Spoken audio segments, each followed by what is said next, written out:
नमस्कार साथियों, आज राजस्थान के मुख्यमंत्री श्री अशोक गहलोत और मैं हम लोग आपके सामने हैं। फिर से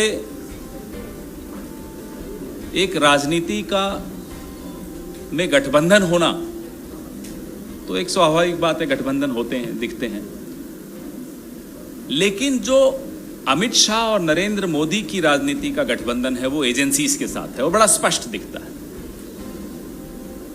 जब भी इनकी घेराबंदी हो जाती है, whenever they feel cornered, they misuse agencies.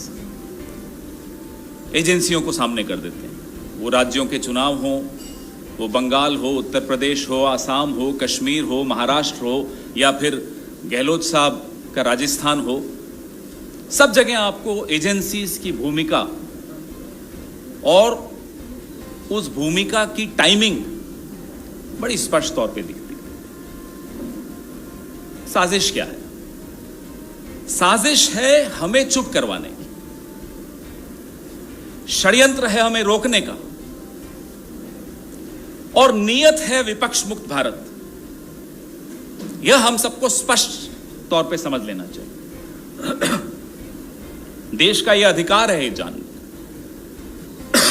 कि हमें चुप क्यों कराना चाहते हैं। आखिर वो कौन से मुद्दे हैं जो हम जब उठाते हैं तो एक साहब हैं जिनको 18-18, 19-19 घंटे नींद ही नहीं आती। फिर उन मुद्दों की वजह से नींद नहीं आती। और वो मुद्दे उठाने वाले कौन हैं? वो मुद्दे उठाने वाली कांग्रेस पार्टी है, वो मुद्दे उठाने वाले राहुल गांधी हैं, वो मुद्दे उठाने वाली हमारी अध्यक्षा श्रीमती सोनिया गांधी हैं, और उन्हीं मुद्दों से इनकी नींद हराम है। इसी वजह से एजेंसीज को सुबह से शाम तक व्यस्त रखा जाता है। ये वन नेशन वन इलेक्शन मालूम है क्यों चाहते हैं? ताकि एक ही बार एहसान ले लें सारी एजेंसीज का, नहीं तो बार में सबको रिटायरमेंट के बाद एडजस्ट कराना पड़ता है। बड़े परेशान हो जाते हैं, नींद नहीं आती 18-18 घंटे। ये स्थिति है हमारे प्रधानमंत्री की। हम कर क्या रहे हैं? हम तो सिर्फ प्रधानमंत्री को उनके अपने पुराने भाषण सुना देते हैं। डॉलर पे, पेट्रोल पे, बेरोजगारी पे, चीन पे, पाकिस्तान पे, तमाम भाषण जो ये 2014 से पहले देते थे, अब हम उन्हें सुना देते हैं। सर इनका शर्म से झुक जाता है, और झुकना भी चाहिए। हम सिर्फ आपको आपका राजधर्म याद दिलाते हैं, उसमें भी ये परेशान हो जाते हैं। प्रधानमंत्री जी भूल जाते हैं कि कांग्रेस के बारे में जो इन्होंने धारणा बनाई, या कांग्रेसियों के बारे में जो इन्होंने धारणा बनाई, ये उन कांग्रेसियों को देखकर बनाई जिनको ये हमारे यहां से ले गए हैं। वो धारणा गलत है। गांधी परिवार और कांग्रेस पार्टी की तासीर समझने में नरेंद्र मोदी और अमित शाह को कई जन्म लेने पड़ जाएंगे। They'll have to be reborn several times to understand what the Congress party is and what the Gandhi family is. इस तासीर में संकल्प है, इस तासीर में संघर्ष है, इस तासीर में जुनून है देश को बचाने का, इस तासीर में एक दृढ़ निश्चय है देश को बचाने का। इस तासीर को अगर आप समझ भी लेंगे मोदी जी, तो आपका यह जन्म सफल हो जाएगा। नहीं समझ पाएंगे तो आप जितनी एजेंसीज चाहिए छोड़ दीजिए हमारे पीछे। हम चुप नहीं होंगे, हम पीछे नहीं हटेंगे, हम डर के घर बैठने वालों में से नहीं हैं। अगर आपको कोई शक है तो जाइए अंग्रेजों से पूछ लीजिए। मैं मेरे वरिष्ठ नेता और राजनीति में मेरे गुरु श्री अशोक गहलोत जी से आग्रह करूंगा कि अपने विचार आपके सामने रखें।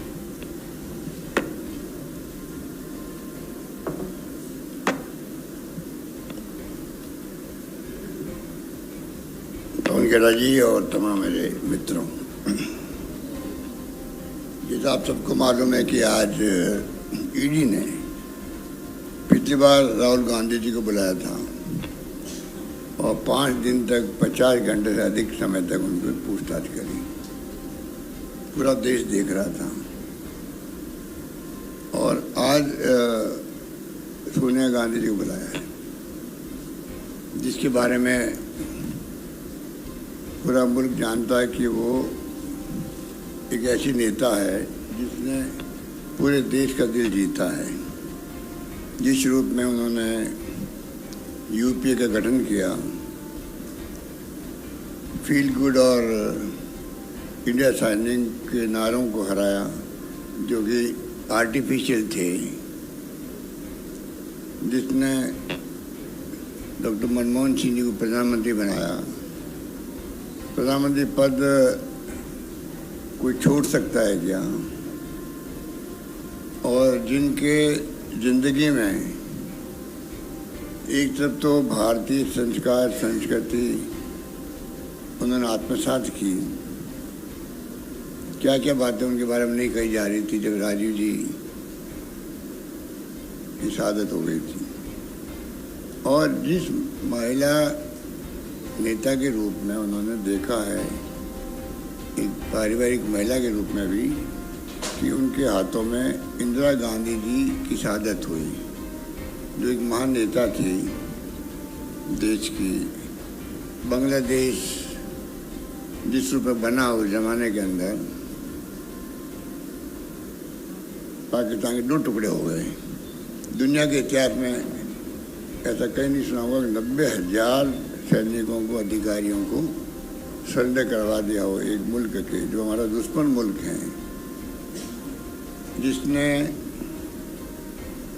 इंदिरा गांधी ने हरित क्रांति करी, गरीबी हटाओ की बात करी, सब कुछ किया देश के लिए। वो शहादत हो गई, पर देश को एक अखंड रखा। राजीव गांधी शहीद हो गए, उनके पति थे, उनकी सास शहीद हो गई देश के लिए, उनके पति शहीद हो गए देश के लिए।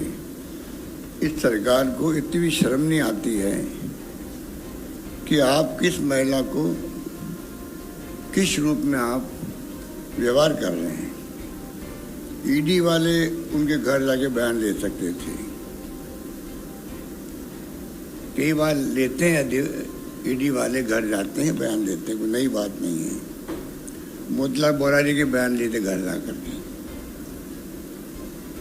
पर जिस रूप में उनका रवैया जो है वो बहुत निम्न स्तर का है, कहना चाहिए कि निम्न स्तर का है। उनको चिंता ही नहीं देश क्या सोच रहा होगा।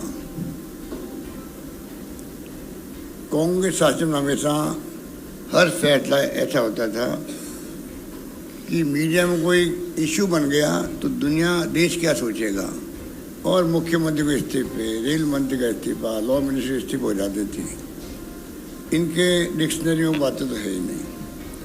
इसलिए आज सोनिया गांधी जी को जिस रूप में बुलाया गया वो बेहतर तरीके से हो सकता है। हम जानते हैं, मानते हैं कानून सबके लिए समान होता है, पर इनके शासन में कानून सबके लिए समान नहीं है। इनके लिए जो एनडीए में आता है, घुस जाता है, बीजेपी ज्वाइन कर लेता है, उसके लिए कानून बदल भी जाता है। जैसे शिवसेना के कई लोगों के बुला के बयान लिए गए, और जब वो इनको ज्वाइन कर गए पार्लियामेंट के मेंबर, तो वो तमाम बातें समाप्त हो गई इनके लिए। इनका जो 2 कानून बना रखे हैं देश के लिए, विपक्ष के लिए अलग है और इनके खुद के लिए अलग है। इस प्रकार आज ये मुल्क चल रहा है, और ऐसा केस हाथ में लिया गया है जो जिसका हक है ही नहीं। ईडी को मनी लॉन्ड्रिंग कहाँ हुई है? ईडी को चाहिए एक प्रेस कॉन्फ्रेंस करे, देश को बताए हम राहुल गांधी को, सोनिया गांधी जी को क्यों बुला रहे हैं, इनके ऊपर अमुक अमुक आरोप इस प्रकार के जो कि ईडी में आते हैं। आज ईडी को जिस रूप में मिसयूज कर रहे हैं सरकारों को बदलने के लिए, ये खतरनाक ट्रेंड है। ये लोकतंत्र की भावनाओं के भी आप समझ सकते हो कि कुचला जा रहा है उसको भी। मैंने बार बार कहता हूँ कि देश में संविधान की धज्जियां उड़ रही है, देश में लोकतंत्र खतरे में है, ये उसके उदाहरण है। इस रूप में आज ये मुल्क चल रहा है। लोग, पूरे देश के लोग डरे हुए हैं, सहमे हुए हैं और घुटन महसूस कर रहे हैं। देश के अंदर घुटन महसूस कर रहे हैं। ये समझ नहीं पा रहे हैं, इनको नहीं एहसास है कि कभी जनता का मूड बदल भी सकता है। अभी आपने हिंदुत्व के नाम पे जो हर व्यक्ति के धर्म की बात आती है तो व्यक्ति साथ खड़ा हो जाता है।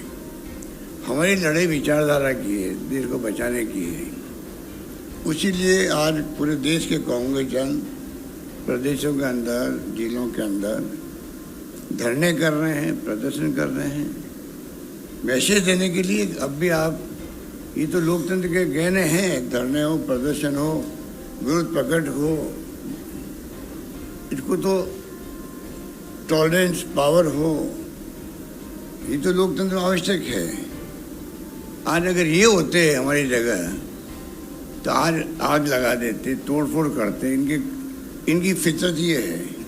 हमारे यहाँ तो बाहर आप देख रहे हो, रघुपति राघव राजा राम, पतित पावन सीताराम के भजन हो रहे हैं। इस एक भजन से समझ लीजिए ईश्वर अल्लाह तेरे नाम कि कांग्रेस की सोच क्या है, इनकी सोच क्या है। ये भजन बोलने वाले कभी भी ना हिंसा कर सकते हैं, ना तोड़फोड़ कर सकते हैं। और पुलिस बाहर छावनी बना रखा है AICC दफ्तर के चारों ओर। क्या जरूरत है? ये हमारा खुद का हेडक्वार्टर है, उसके अंदर आप आने की परमिशन नहीं दे रहे हो। ऐसा तो पहली बार इतिहास में हुआ है। पर सरकार राज्य की है, दूसरी पार्टियों की, वो इनके ऑफिसर के अंदर जाने की परमिशन देगी नहीं। अच्छी बात है क्या? ये परंपराएं ठीक नहीं हो रही है। इसलिए मैं कहना चाहूँगा जो बेरोजगारी है, महंगाई है, आर्थिक स्थिति डावाडोल है, 80 रुपये क्रॉस कर गया है डॉलर, ये चिंता वैसे होना चाहिए। जो चुनौतियाँ देश के सामने हैं, डोकलाम की है या और कोई है, पूरे विपक्ष को बुला के बातचीत करनी चाहिए। कोई दुश्मन तो होते नहीं राजनीति के अंदर, ना होना चाहिए। पर ये दुश्मन मानते हैं हम लोगों को, विपक्ष को दुश्मन मानते हैं। अभी भी आप हैदराबाद में भी मोदी जी ने कहा रीजनल पार्टियों के बारे में भी, और सबको ये जो है वंशवाद चल रहा है। तो ये जो इनका टारगेट है विपक्ष, पहले कांग्रेस मुक्त भारत की बात करते थे, अब इनकी मंत्रा है विपक्ष मुक्त भारत बने, डिक्टेटरशिप हो देश के अंदर। उस दिशा में देश जा रहा है। हर देशवासी को चिंता होनी चाहिए। और मैं समझता हूँ कि इनके रवैये जब से आए हैं तब से देख रहे, गोवा, मणिपुर, कर्नाटका, मध्य प्रदेश और महाराष्ट्र, ईडी इनका बहुत बड़ा डेमोक्रेसी में हथियार हो गया सरकारों को गिराने का। इससे घटिया बात कोई हो नहीं सकती कि आप एक एजेंसी के माध्यम से मेंबर पार्लियामेंट को डरा करके, धमका करके, और आप सरकार बदलते हो और गर्व महसूस करते हो। इनकी अंतरात्मा पता नहीं गर्व महसूस करती होगी, शर्म महसूस करती होगी, वो तो मैं उनको पूछ नहीं सकता। पर हालात देश में यही है जिसमें सब लोगों को लगता है ये हो क्या रहा देश के अंदर। इन स्थितियों में हम लोग चल रहे हैं। और CRPC से जो प्रोसीजर है देश का, कोई गलती हुई है तो एक प्रोसेस होता है, उसके अंतर्गत ही आप 15 साल के कम उम्र के लोगों को या महिलाओं को नहीं बुला सकते इस प्रकार से। सच सम्मान उनसे बात करो। वैसे भी किसी भी अपराधी जब आरोपित होता है तो कम से कम जब तक वो सिद्ध नहीं हो कि ये इसे जुल्म किया है, तब तक आप कैसे उसको अपराधी मान सकते हो? ये तो और मामला अलग तरह का है। पर इनके लिए तो वही है जो इन्होंने ठान ली है, वो हमें पूरा करना है। इसलिए मैंने कहा देश में भय का माहौल है, देश में माहौल घुटन का है, इसको समझने के प्रयास नहीं कर रहे। गांधी परिवार को ही क्यों कर रही है, जिसने इतने सेक्रीफाइस किया है, त्याग किया, बलिदान किया। मोतीलाल नेहरू के वक्त से ही पंडित जवाहरलाल नेहरू की कोई उपलब्धि थी नहीं इनकी दृष्टि के अंदर। आज 75 वर्ष मना रहे हैं अमृत महोत्सव। नाम तो एक से एक बढ़ करके देने के लिए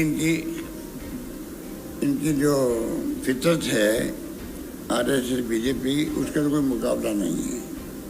वह जिस प्रकार से ये अमृत महोत्सव मना रहे हैं। मैं कहना चाहूँगा इनसे कि आप हर घर तिरंगा लगाने की बात करते हो, उसके पहले कम से कम आप देश की जो उपलब्धि है 75 वर्ष की है कि देश 47 में क्या था, आज क्या, वो तो बताओ देशवासियों को, वो गर्व महसूस करे। और 13, 14, 15 को जो प्रोग्राम दिया गया है इनका हर घर तिरंगा, उस पर वो आगे आ सके, ये तो करो कम से कम। पर आपको तो खाली परसेप्शन पैदा करके राजनीतिक लाभ उठाना है, उसके अलावा आपका कोई। तो ये तमाम बातें जितनी करें उतनी कम आप लोगों से। आप तो खुद एक्सपर्ट हो क्या हो रहा देश के अंदर। हमें चिंता है कि जो प्रीमियर एजेंसीज है, ईडी, सीबीआई, इनकम टैक्स, उसकी क्रेडिबिलिटी ये कम कर रहे हैं दबाव दे करके, और इतना दबाव उनके ऊपर है, तो आप देख रहे हो दबाव में काम कर रहे हैं। प्राइवेटली वो खुद ही करें कि हम क्या कर सकते हैं, ऊपर से आदेश आता है। एक दिन पहले कल छापा डलाओ, जबकि पहले रेखी होती है, असेसमेंट होता है, उसके बाद में छापे पड़ते हैं, पर यहाँ तो और ही चल रहा है। तो ये मामले बड़े गंभीर हैं, इसलिए मैंने आपसे सोचा कि आपसे मैं भी रूबरू हूँ, इसी बहाने आपसे कुछ बातचीत भी होगी। और जो हालात सबके सामने मैंने बता दिया आपको। तो सोनिया गांधी जी को आज बुलाना, मैं इसकी निंदा करता हूँ। इनको चाहिए था कि उनके घर जा करके वो बयान लेते हैं उनके, लेना ही था। तो पहले तो कोई दम है नहीं इस केस के अंदर।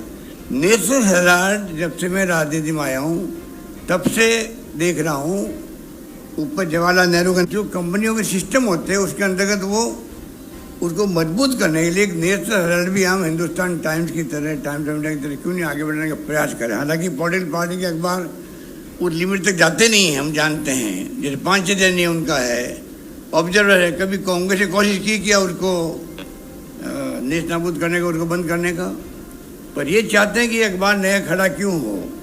तो दो बातें हैं, एक तो ये अखबार क्यों ये मजबूत बने, शुरुआत में इसको क्रश कर दो, इतने तमाम इस केस को बना करके उलझाया जा रहा है। नंबर 2, उदयपुर डिक्लेरेशन जो हुआ है, उदयपुर डिक्लेरेशन जिसमें पदयात्रा के प्रोग्राम भी थे, 2 अक्टूबर से भारत जोड़ो अभियान था।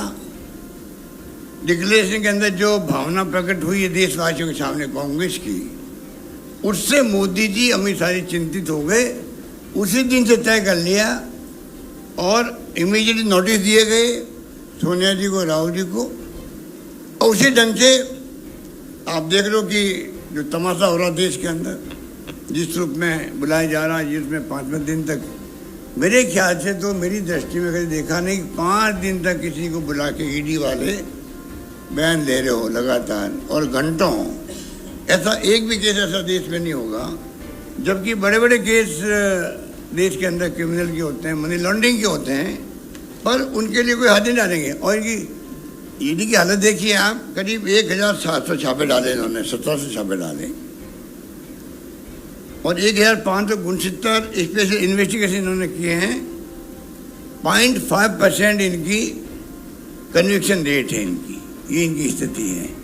तंग करो, घंटों दिनों तक पूछताछ करते रहो, कई दिन तक डिमोलिश कर दो उस परिवार को भी, उसके मिलने वालों को भी, उस पार्टी को भी जिससे वो संबंधित रखता है या सिंपैथी रखता है उसको, बाद में भूल जाओ उसको। ये भी देखने में आ रहा है, जहाँ जहाँ छापे डालते हैं, जहाँ जहाँ कार्रवाई करते हैं, चुनाव खत्म हुआ नहीं, इनका मकसद पूरा होना चाहिए। अभी घबराए हुए उदयपुर डिक्लेरेशन लेकर के, मकसद पूरा होगा तो वो भूल जाएंगे कि कोई केस भी हमारे पास में है क्या। ये है इनकी स्थिति, बड़ी चिंताजनक स्थिति है। उसका हम कोई घबराने वाला नहीं है। सोनिया गांधी उस जब से देश में आई है इटली से, खूब चलाया लोगों ने कि बाहर की इंदिरा गांधी, सोनिया गांधी इटली की है कि आपको एक व्यक्ति नहीं मिलता देश का जिसको आप कांग्रेस अध्यक्ष बना सको। ये जुमले सुनते थे हम बचपन के अंदर 20-30 साल पहले भी। पर उस महिला ने जिस प्रकार की संस्कृति संस्कार अपनाए देश के अंदर, हिंदुस्तान की एक महिला जो है उससे वो कम नहीं है, बल्कि आज लोहा मानती है महिलाएं भी पूरा देश लोहा मानती है, दुनिया का इतिहास जानते हैं। दुनिया के अंदर जो महिलाएं जिनके पति के साथ हादसे हो गए, चाहे वो जॉन ऑफ कैनेडी हो चाहे कोई भी हो, वहाँ के महिलाओं में और यहाँ की महिला जिस रूप में इन्होंने अपना जीवन व्यतीत किया है और पार्टी के लिए जो जान लगा दी इन्होंने, उसको कांग्रेस जन कभी भूल नहीं सकता। इस परिवार की क्रेडिबिलिटी हाईएस्ट 70 साल के बाद में भी है। इसलिए आज पूरे देश के सभी भाषा जानने वाले, सभी जातियों के, सभी वर्गों के लोग, सभी क्षेत्रों के लोग, चाहे वो नॉर्थ के हो, ईस्ट के हो, वेस्ट के हो या साउथ के हो, वो जुड़े क्यों हैं? बार बार साहब इनको क्यों आप लेके चल रहे हैं साथ में? अरे लेके नहीं चल रहे हैं, पूरा मुल्क का जो आम लोग भी हैं, जो कार्यकर्ता हैं, उनका विश्वास इनके ऊपर है कि सबको साथ लेके चलेंगे। जो राजनीति में आवश्यक होता है वही कामयाब होता है जो सबको साथ लेके चलता है।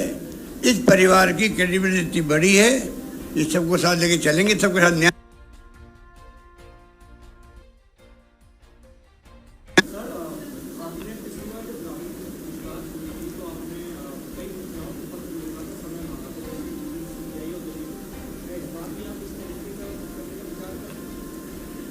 मैंने पत्र नहीं लिखा था, मैंने मेरे ऑफिस से इतला करवाई थी कि मैं सीबीआई के डायरेक्टर से, ईडी के डायरेक्टर से मिलना चाहता हूँ, इनकम टैक्स के सीबीडीटी के चेयरमैन से, तो उनको बताना चाहता हूँ कि आप लोगों के बारे में देश में क्या धारणा बन रही है।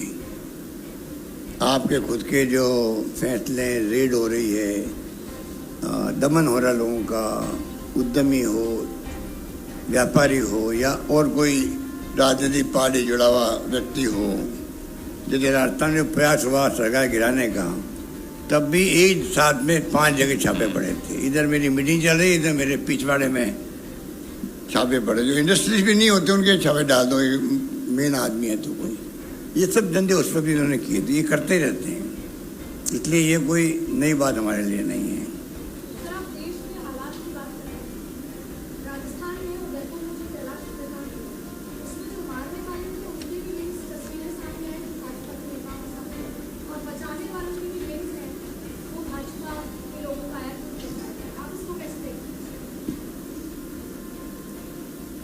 वो तो आप समझ जाइएगा, उसी रात जिस दिन केस हुआ था, अचानक ही एनआईए को केस सुपुर्द कर दिया गया। देश में इतनी घटनाएं हो रही है, उदयपुर की घटनाएं ऐसी क्या थी, इस हमें समझ के परे थी बात। रात को अचानक ही एनआईए इस केस को देखेगी। हमने वेलकम किया, कोई दिक्कत नहीं है, क्योंकि एनआईए एक बड़ी एजेंसी है, नेशनल एजेंसी है, जिसका काम ये है अगर राष्ट्रीय अंतर्राष्ट्रीय कोई ऐसी लिंक है किसी घटना का तो जांच करनी चाहिए उनको। हमने कोई एतराज़ नहीं किया उनका, पर ये संदेह पैदा करता है कि रात को ही कैसे एनआईए पिक्चर में आ गई, जबकि एसओजी ने काम शुरू कर दिया था, दोनों अभियुक्तों को पकड़ लिया था। उनके संबंध जो है बीजेपी के साथ में वो तो जग जाहिर है। फोटों की बात छोड़ दो, फोटो में अगर नेता के साथ में मिस्टर कटारिया जी ने कहा भाई कि फ़ोटो तो हो ही सकती है, मैं भी मानता हूँ किसी का फ़ोटो हो सकती है, परंतु वो फ़ोटो नहीं है एक, उसमें वो कैसे ज्वाइन कर रहे हैं बीजेपी को, दुपट्टा पहनाया जा रहा है, किस प्रकार वो उनके साथ में जुड़े हुए हैं, किस प्रकार उनके खिलाफ में कोई शिकायत पुलिस में हुई तो बीजेपी नेता ने सिफारिश की थाने के अंदर भी कि भाई हमारा कार्यकर्ता, आप इस प्रकार क्यों इसको मतलब इनके खिलाफ में एक्शन कर रहे हो, जबकि वो एक्शन ठीक था। बार बार जो जिसने थाने में सिफारिश करी, जिस नेता ने, उसका और ये जो व्यक्ति में सारी जो मुख्य अभियुक्त थे मारने वाला, इसके कई बार टेलीफोन पे बातें हुई आपस के अंदर 2-3 दिन के अंदर। तो तमाम बातें ये सिद्ध करती है कि टोटली बीजेपी के साथ में जुड़े हुए थे मारने वाले, और बीजेपी उस पर एक्सपोज हुई पूरे देश के अंदर। ऐसा नहीं है, लोग समझते भी हैं कि बीजेपी लिंक था, उसी रूप में ये इनका बैकग्राउंड ये है, तो ये कुछ छिपा नहीं सकते चाहते हुए भी। अब मैं चाहता हूँ बजाय कि हम लोग कोई बात करें, एसओजी कार्रवाई करेंगे तो उसमें लगेगा भाई ये जानबूझ के तंग कर रहे होंगे, क्योंकि जो राजनीतिक माहौल बना हुआ देश के अंदर, उसमें सही क्या है गलत क्या है इसका तो कोई सोच ही नहीं है। तो हम चाहते हैं एनआईए को चाहिए ये जो घटना हुई है इसके बैकग्राउंड को जाए, वास्तव में क्या लिंक था बीजेपी के साथ में इनका, किस हद तक था, क्यों था, और बाद में उसी व्यक्ति ने इतनी हिम्मत कैसे कर ली जब मालूम है कि आज बीजेपी का एजेंडा क्या है, उसके बाद में ही एक कन्हैयालाल की हत्या करने के मायने क्या थे। ठीक है,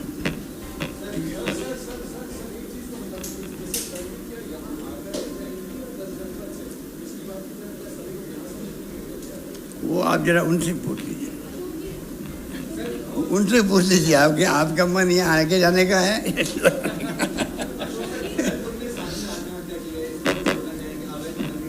देखिए, उसके लिए हम लोगों ने पहले फैसला कर लिया था, बड़ा फैसला किया है। वो चाहते थे फॉरेस्ट में लैंड जाए, और एक व्यक्ति ऊपर चढ़े हुए थे, एक साधु ऊपर